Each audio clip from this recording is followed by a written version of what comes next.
Hello guys, welcome to home classes.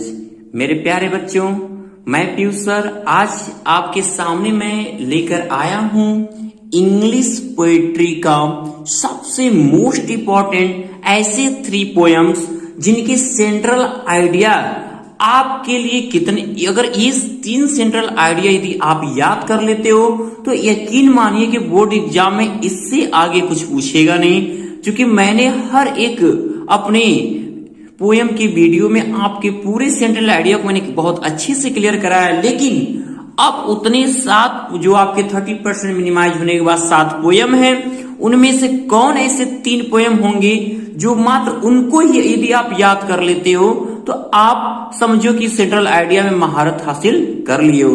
तो मैं बात करता हूं कि वो कौन से हैं। तो देखिए, अब आपके सामने ये दिख रहा है चार्ट, जिसमें आप देख रहे हो चैप्टर नेम और पोएट्स नेम। यानी कि इसमें जो मैंने पहला लेसन आपको पढ़ना है, दूसरा पढ़ना है, तीसरा पढ़ना है, उसका चौथा नहीं पढ़ना है लेसन, 5वां पढ़ना है, 6ठा नहीं पढ़ना है, 7वां पढ़ना है, 8वां पढ़ना है, 9वां नहीं पढ़ना है आपको। अब इनमें से जिसे कैरेक्टर ऑफ हैप्पी लाइफ, अगर आप हर एक चैप्टर के नेम, उनके पोएट के नेम याद रखते हो तो वैसे भी आपको करना क्या होता है, मात्र 60 वर्ड्स में आपको सेंट्रल आइडिया कंप्लीट करनी होती है। तो यदि आप चैप्टर के नेम याद रखते हो और पोएट्स के नेम याद रखते हो तो ऐसे ही आपका हो जाए कि this poem is composed by, या the character of happy life is composed by famous poet sir Henry Wotton. इस ऐसे ही आपके 13 और 14 वर्ड्स कंप्लीट हो जाते हैं। अब रही 16 वर्ड, तो आपको चूंकि सेंट्रल आइडिया केंद्रीय भाव यानी प्रत्येक शुरू से लेकर लास्ट तक क्या उनके मुख्य भाव हैं अपनी भाषा में मैंने अर्थ बताया और ट्रांसलेट करके लिख दो तो भी आप बेस्ट हो। मैंने बहुत शॉर्ट सेंट्रल आइडिया तैयार किया आप लोगों के लिए। तो जो character of happy life true beauty के Thomas Carew, on his blindness के जॉन मिल्टन, ऑल लेमेंट के PV Shelley ji, from the passing of the Arthur Alfred Lord Tennyson ने इसको लिखा। माई हेवन तो आप बहुत अच्छे से जानते हो कि रविन्द्रनाथ टैगोर, इसका सेंट्रल आइडिया लास्ट ईयर बहुत पूछा हुआ है। The song of the free, जिसके पोएट हैं स्वामी विवेकानंद जी। तो अब आपको करना क्या है, मैं बात कर अभी क्या कि आपको मोस्ट 3 पोएम्स मैं आपको क्लियर कराऊंगा। इनके सेंट्रल आइडिया आपको याद करने पढ़ाने को पूरा ये लेसन मैंने खत्म कर दिया, 7 पढ़ाकर बहुत अच्छे से एक्सप्लेनेशन भी मैंने समझा दिया। तो आपको करना क्या है, इनमें का जो ये आपका दिख रहा है यहां पर कैरेक्टर ऑफ हैप्पी लाइफ, पहले आपको character of happy life central idea के साथ साथ इसका हर एक स्टैंजा एक्सप्लेनेशन के लिए बहुत ही अच्छा है ये, या इसका सेंट्रल आइडिया आपको याद रखना है पहले लेसन का। चूंकि द ट्रू ब्यूटी बहुत कॉमन होता है तो मैं इसको आपको छोड़ता हूं, ये तो इजीली आपको याद भी होगा। तो पहले आपको करना क्या, आपको याद करना है ऑन हिज ब्लाइंडनेस, यानी जॉन मिल्टन जी के पोएम के सेंट्रल आइडिया को आपको क्लियर कर लेना है। अगर अगला मैं बात करूं तो आपको ठीक 5वां लेसन आपका आता है ऑल लेमेंट। इन 3 पोएम के सेंट्रल आइडिया आप यदि याद कर लेते हो तो यकीन मानो कि इससे आगे कुछ होगा नहीं, और पूरी तरह इसके जो भी आपको मार्क्स, जो आपको 6 मार्क्स इसके हैं पूरी तरह से आपके होंगे। इसमें कोई शक नहीं है कि ये आप ही को मिलेंगे, मुझे तो मिलेगा नहीं। तो मैं तो बस आपको ये तैयार करा दिया हूं, अब मेहनत आपकी है। मैंने आपको गेसिंग पेपर भी बता दिया और इसके पूरे चांसेस हैं, अगर बहुत बड़ा मेरा अनलक ही होगा जो इसमें से एक पोएम न पूछ दे। 3 आता है आपका, 3 सेंट्रल आइडिया के 3 पोएम के नाम दिए होते हैं, जिनमें से एक को हमें क्या करना है, किसी एक पोएम का जो है सेंट्रल आइडिया लिखना होता है, वो कितने में, 60 वर्ड में। तो चलिए बात कर लेते हैं इस character of happy life, on his blindness और ऑर्नामेंट के सेंट्रल आइडिया के बारे में। तो ये रहा आपका लेसन, यानी कैरेक्टर ऑफ हैप्पी लाइफ। जैसा कि मैं अभी भी बताया कि इसके पोएट को आप एकदम याद रख लीजिए, सर हेनरी वॉटन जी हैं। चलिए बात कर लें अब सेंट्रल आइडिया की, इसके कितने आसान सेंट्रल आइडिया, मुझे तो बहुत ही इसका एक्सप्लेनेशन कराने में पढ़ाने में बहुत ज्यादा आनंद भी आता है और इसका बहुत इजी है। कॉन्टेक्स्ट इसका एक ही होता है क्या कि in these lines the poet describes the qualities of a real happy man. आपका एक्सप्लेनेशन करते समय बस वही ध्यान देना होता है 4 लाइन का, बाकी रेफरेंस कॉन्टेक्स्ट हर स्टैंजा के लिए आप एक ही दे सकते हो। है कि the poet describes the quality of a really happy man. देखिए यही लाइन आपका कॉन्टेक्स्ट बनेगा, यहां से यहां तक हर स्टैंजा के लिए आप ये लाइन यूज कर सकते हो। ये कॉन्टेक्स्ट हर स्टैंजा के लिए कॉन्टेक्स्ट आपका बन जाएगा। जो भी कैरेक्टर ऑफ हैप्पी लाइफ से स्टैंजा आपको एक्सप्लेन करने के लिए आएगा तो रेफरेंस लिखने के बाद कि these lines have been taken from the poem character of a happy life composed by sir Henry Wotton. यानी रेफरेंस जब हो जाएगा कॉन्टेक्स्ट की जब बारी आएगी लिख सकते हो कि द पोएट डिस्क्राइब्स, यहां लिख दोगे इन दीज लाइन्स, उसके बाद the poet describe the qualities of a really happy man. अब इस सेंट्रल आइडिया में भी आपका ये वर्क कर रहा है 1 2 3 4 5 6 7 8 9 यानी 9 10 वर्ड इतने में ही कंप्लीट 60 वर्ड की जरूरत होती है आपकी। कहता है आपको 60 वर्ड से ज्यादा लिखने की जरूरत, 60 वर्ड से हल्का सा कम भी रहे, 1 2 4 5 वर्ड अधिक भी हो जाए कोई दिक्कत नहीं है, जबरदस्ती करने की क्या आवश्यकता है आपको। तो उसके बाद अब इसके जो मुख्य भाव रहे स्टैंजा, हर स्टैंजा के एक एक लाइन का भाव हम लेंगे। तो a happy man is honest and truthful, honest and truthful, he is the master of his patience. वो क्या होता है अपनी इच्छाओं का ही मालिक होता है, अपनी उसकी इच्छाएं उसको वश में नहीं कर सकते बल्कि ये अपनी इच्छाओं को वश में कर सकता है।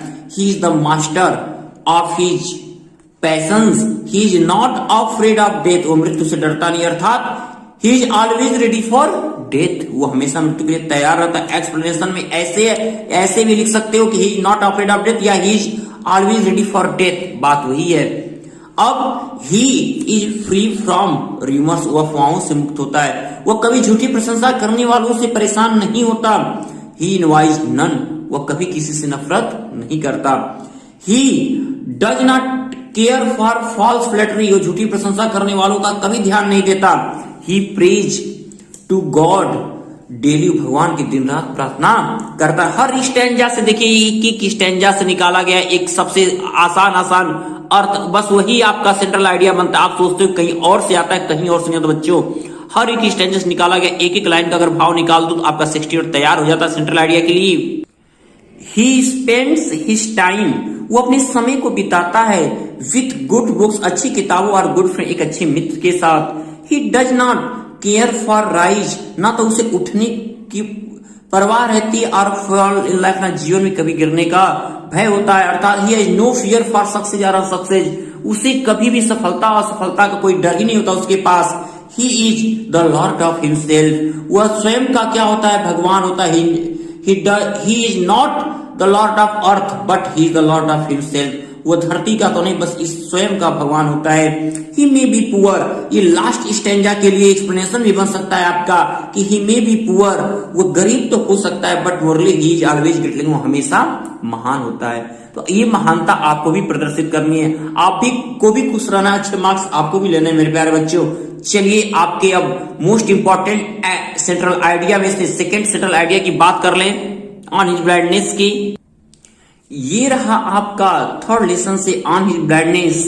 तो जॉन मिल्टन ने इसको लिखा है, चूंकि इसके भी अर्थ बहुत आसान रहे और बहुत अच्छे से मैंने आपको बताया हुआ है वीडियो में। आप डिस्क्रिप्शन बॉक्स में जिस भी बच्चे ने का छूट गया वो देख सकता है इसके अर्थ को, और इसके सेंट्रल आइडिया भी बता चुके हैं, उसमें भी है, आप इस वीडियो में भी देख लो, एक्सप्लेनेशन भी मैंने समझा दिया है। तो ये इंपॉर्टेंट चल रहा है, जो 3 आपको याद रखने, 3 में से एक 100% आपका आएगा बच्चों।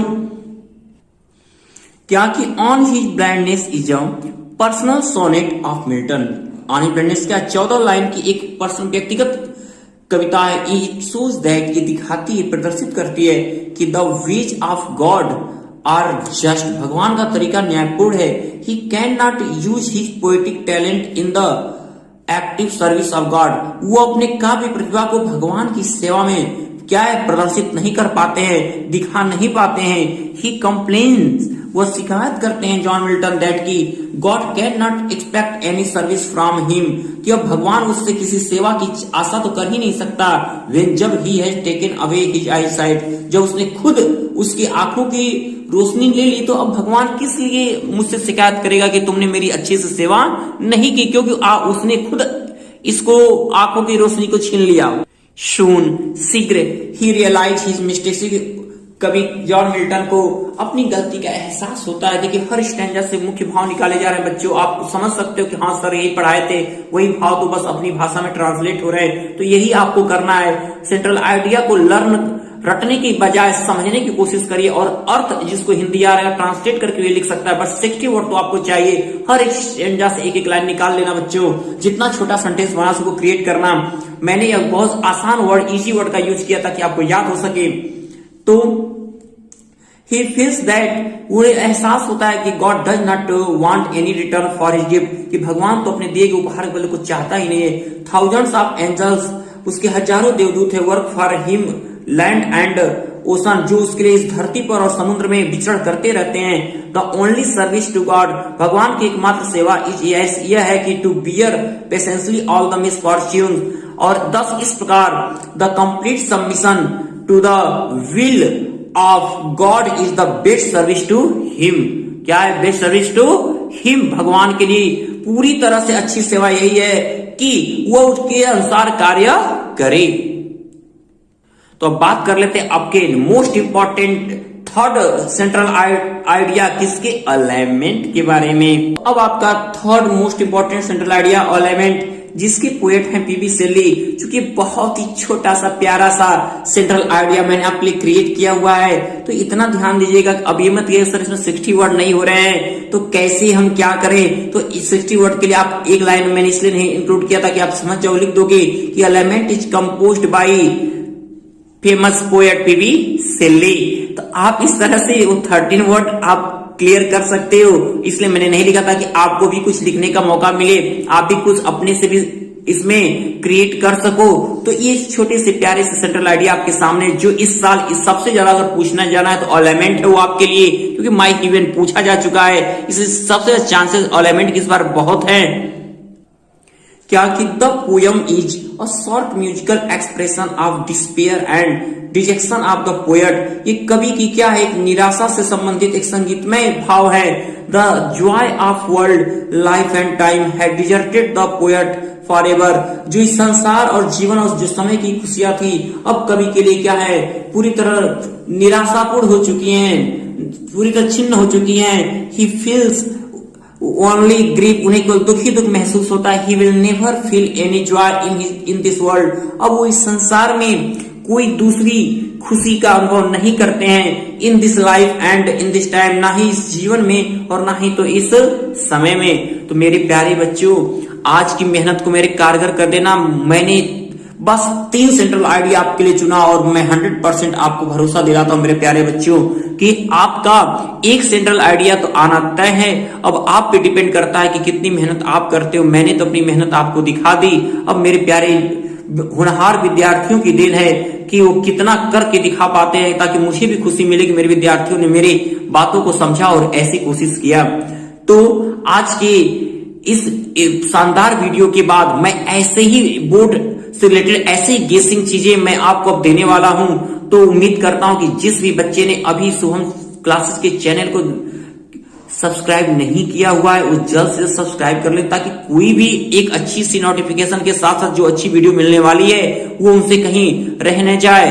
तो उम्मीद करता हूं कि आज की ये वीडियो आपको बहुत ज्यादा अच्छी लगेगी और ज्यादा से ज्यादा आप इसे शेयर करेंगे और लाइक ज्यादा से ज्यादा करेंगे और अपने इस इंग्लिश के वर्क को पे मजबूती लाते हुए एकदम 90 पार जाने की आपका जो है इच्छा वो जरूर पूरी होगी, आपकी मेहनत कामयाब होगी। तो आज